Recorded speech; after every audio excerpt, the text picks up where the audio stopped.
Please be seated. Good afternoon, Catrone family, Ellis family, and those that are joining us virtually. Welcome to your millionth Zoom event of quarantine, and I know that Emily and Alex are very much appreciative of your attendance. Today, we gather to support, witness, and celebrate Alex Catrone and Emily Ellis in their decision to join together in love, friendship, home ownership, cat parenting, and of course, marriage. When they asked me to officiate the ceremony, I was of course honored and overjoyed that I would get the opportunity to take part in this momentous occasion. Also, how do I stand here and accurately represent the journey these two have taken, both individually and together, to find one another? Having known each of them long before the sparks of romance, I stand here as Alex's friend and Emily's friend, and the person who has had a front row seat to watching two of my best friends fall in love. For the longest time, none of us saw this relationship coming, except my mother, Libby, who always said, I think Emily and Alex are gonna end up together. They would be so good for each other.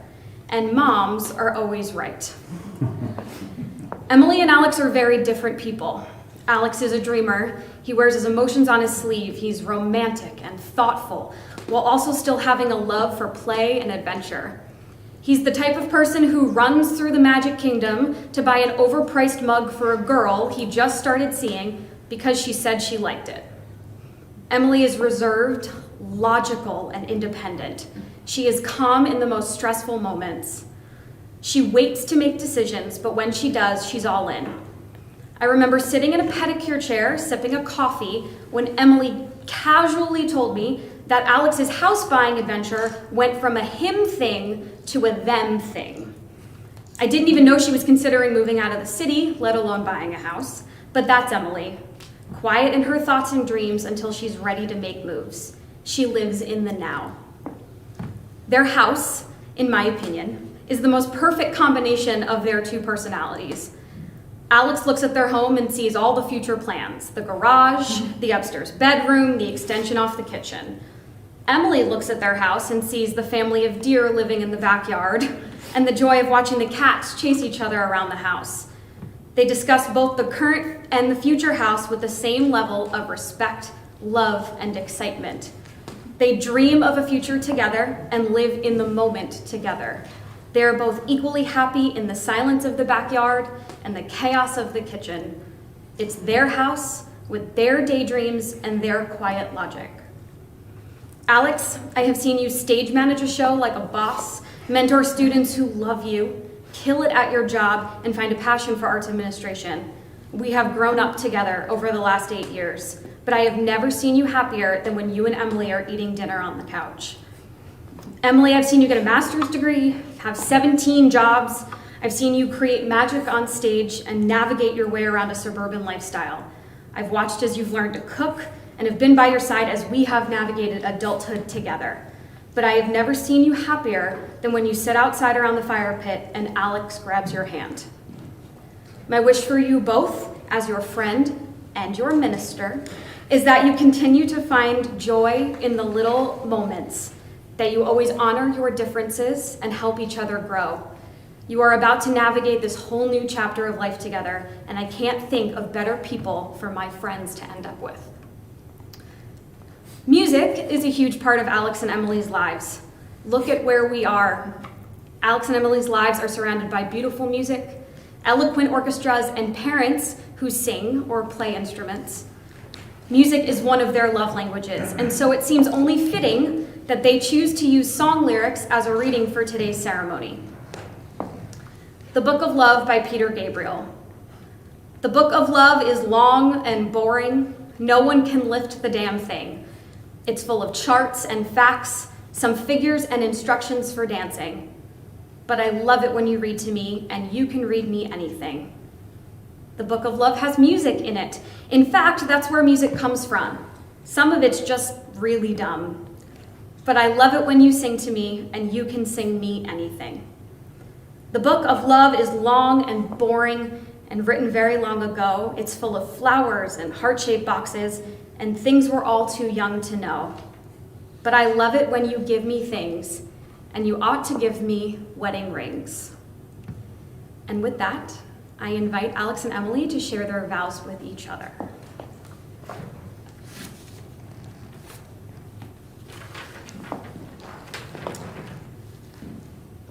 Emily, this is the happiest moment of my life, standing here with you. And I just want to take a minute and talk about some of the other moments, the ones that brought us here, and the ones that made me know that I want to spend the rest of my life with you. Like when we saw our house for the first time, and we knew that it was going to be our home. I promise to always jump headfirst into anything, as long as you're there to jump with me. Or before that, before we were dating, I was helping you and Lexie move into that apartment. I promised to always be the one to put the furniture together and hang the curtains, as long as you tell me where you want them to go, and every so often tell me I'm doing a good job. I like those days last year when things were really tough. I promise not to be afraid to ask for your help, and I'll always be there to catch you when you need it. I'll always cook for you when you don't feel like it, or you don't know what you want to eat. I'll always be the one to drive when you don't want to, since that's how we got to know each other, driving back and forth from that train station. I promise to always remember how I felt the first time we met and the first time we kissed. And I'll treat every moment with that same joy and excitement. And I'll cherish and love those moments and every moment I get to spend with you, even though it can't possibly be enough time. Because the truth is I could spend 1,000 lifetimes with you, and it's a real shame that I just get this one. But I promise to be sure to fill it with enough joyful and loving moments to last forever.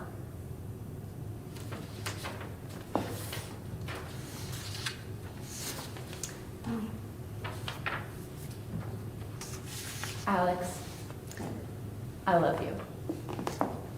And what I love most about you is how loved you make me feel. I love the way you look at me when you think I'm not looking.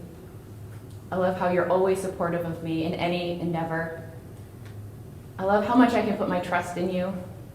I love how you got me a kitten when you weren't sure you wanted another cat, but I had my heart set on it. I love how my heart literally beats faster when you say I love you to me. I love how you are patient with me when I'm indecisive about making decisions. On what I would consider to be our first official date, you came with me to the store on President's Day to help me pick out a mattress. You knew even then that I would be stressed out and overthinking the whole thing. You didn't rush me or make fun of me as we went from mattress to mattress to mattress to mattress like Goldilocks. And what's more, knowing that I would be frazzled, you smuggled a bag of goldfish crackers into your coat pocket so I could have a stress snack if I needed it.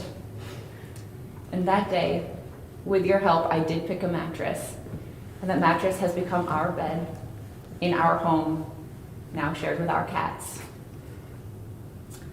Although I can be indecisive about many things, I have never felt hesitant about you or our relationship.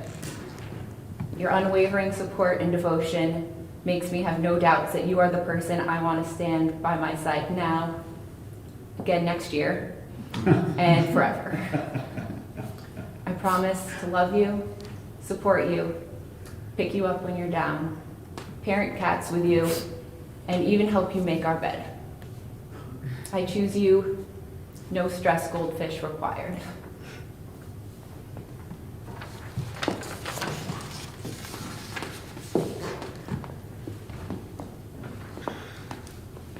Do you, Alex, promise to love Emily and respect her, to share your life and your dreams, to build a home with her that is a place of love, happiness, commitment, and growth? I do. Do you, Emily, promise to love Alex and respect him, to share your life and your dreams, to build with him a home that is a place of love, happiness, commitment, and growth? I do. Sam, could you please hand Emily and Alex their rings?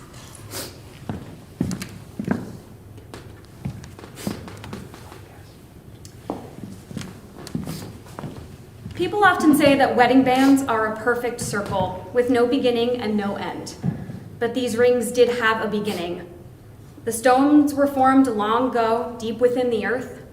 Eventually, a lucky series of events brought them to the surface where someone dug them up.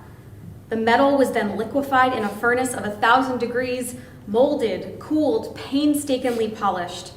Something beautiful was made from raw elements. Love is like that. It comes from humble beginnings, a thorough combination of serendipity and effort. Imperfect beings shape it into something extraordinary. It is this process of making something beautiful where there once was nothing at all. As you look at these rings over the years, I hope that you remember that you have created something invaluable. And just as I know you will protect these rings, I'm confident that you will also protect one another and the commitments you have made to each other. Alex, please place the ring on Emily's finger and repeat after me. I give you this ring. I give you this ring. As a gift that lasts forever. As a gift that lasts forever. Know that I'm always with you. Know that I'm always with you. Behind you. Behind you. And by your side. And by your side. Emily, please place the ring on Alex's finger and repeat after me. I give you this ring. I give you this ring. As a gift that lasts forever. As a gift that lasts forever. Know that I'm always with you. Know that I am always with you. Behind you. Behind you. And by your side. And by your side. And so, by the power vested in me by the Universal Life Church, the state of New York, but most importantly, by the power of friendship, I now pronounce you husband and wife. You may kiss.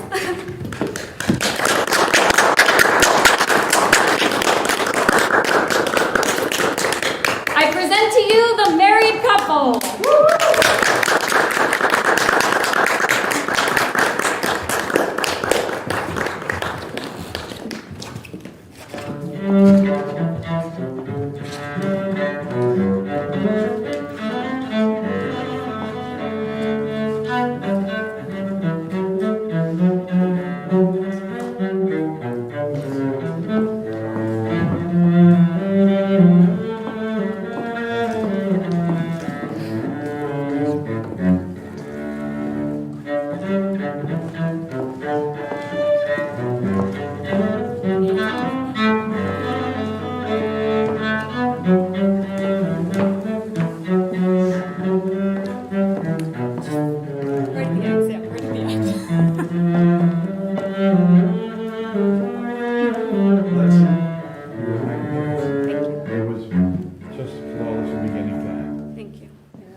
And you made it to the end. I made it to